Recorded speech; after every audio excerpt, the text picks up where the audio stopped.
할렐루야! 성도 여러분 반갑습니다. 오늘의 말씀은 사무엘상 27장 1절부터 12절까지의 말씀입니다. 사무엘상 27장 1절부터 12절까지의 말씀입니다.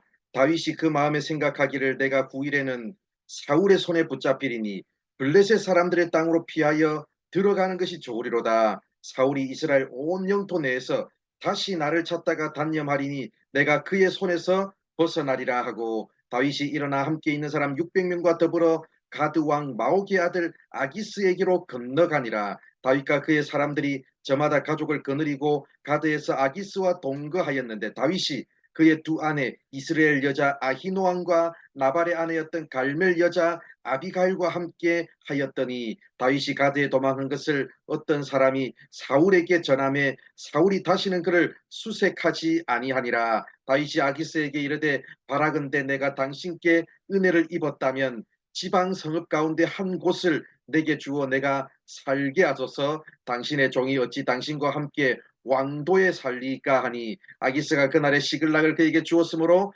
시글락이 오늘까지 유다 왕에게 속하니라. 다윗이 블레셋 사람들의 지방에서 산 날수는 1년 4개월이었더라. 다윗과 그의 사람들이 올라가서 그 술 사람과 기르스 사람과 아말렉 사람을 침노하였으니 그들은 옛적부터 술과 애굽 땅으로 지나가는 지방의 주민이라. 다윗이 그 땅을 쳐서 남녀를 살려두지 아니하고 양과 소와 나귀와 낙타와 의복을 빼앗아 가지고 돌아와 아기스에게 이르매 아기스가 이르되 너희가 오늘은 누구를 침노하였느냐 하니 다윗이 이르되 유다 네겝과 여라무엘 사람의 네겝과 겐 사람의 네겝이니이다 하였더라. 다윗이 그 남녀를 살려서 가드로 데려가지 아니한 것은 그의 생각에 그들이 우리에게 대하여 이르기를 다윗이 행한 일이 이러하니라 하여 블레셋 사람들의 지방에 거주하는 동안에 이같이 행하는 습관이 있었다 할까 두려워함이었더라.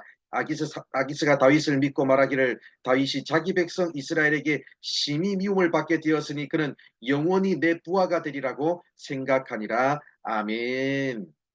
다윗은 사울을 피해서 도피하는 생활이 오랫동안 계속되자 어, 어쩔 수 없는 결단을 내리게 되었습니다. 이스라엘의 적국인 블레셋 땅에서 잠시 망명 생활을 하기로 결정했습니다. 이것은 자신과 자신을 따르는 사람들 그리고 그 가족들의 안전을 위한 어쩔 수 없는 선택이었습니다. 놀랍게도 블레셋의 왕 아기스는 시글락 땅을 다윗에게 주었습니다. 블레셋의 왕 아기스는 적국인 이스라엘의 왕에게서 핍박을 받고 있는 자가 넘어왔으니까 다윗을 잘 활용하면 이용 가치가 있겠다고 생각했습니다. 그러나 여러분 블레셋 왕 아기스의 기대대로 모든 상황이 진행되었을까요? 그렇지는 않습니다. 6절 하반절을 보면 사무엘상의 저자는 시글락 땅이 오늘까지 유다 왕에게 속했다고 언급합니다. 블레셋의 왕 아기스는 다윗을 이용하려고 했지만 그렇게 해서 다윗이 얻었던 시글락 땅은 다시는 블레셋 땅이 되지 못했습니다.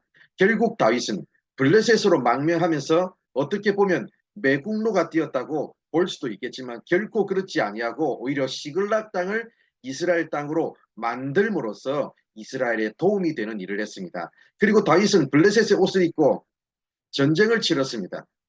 그술, 기르스, 아말렉과 전투를 치렀는데 그 민족들은 사실 이스라엘을 늘 괴롭히던 민족이었습니다. 그러면서 블레셋 왕에게는 이스라엘과 친한 네겝을 쳤다고 거짓 보고를 함으로써 블레셋 왕을 안심시켰습니다.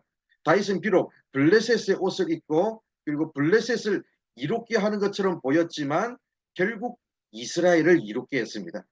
이처럼 하나님의 섭리는 인간의 생각과 계획을 뛰어넘습니다. 우리 하나님은 모든 것을 합력하여서 선을 이루시는 하나님이십니다.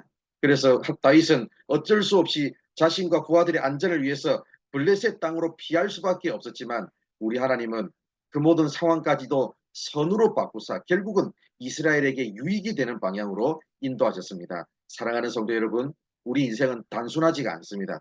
경우에 따라서 어쩔 수 없는 상황 가운데 내몰리기도 하고 어쩔 수 없는 선택을 하기도 합니다. 그러나 그 속에서 우리 하나님이 무엇을 기뻐하실까를 생각하고 기도하면서 하나님께서 말씀하시는 대로 실천하며 살아가는 우리 모두가 되기를 바랍니다. 모든 상황 속에서 교회를 유익하게 하고 하나님의 나라를 유익하게 하는 삶을 삶으로 협력하여 선을 이루시는 하나님의 일에 쓰임 받는 우리 모두가 되기를 바랍니다. 기도하겠습니다.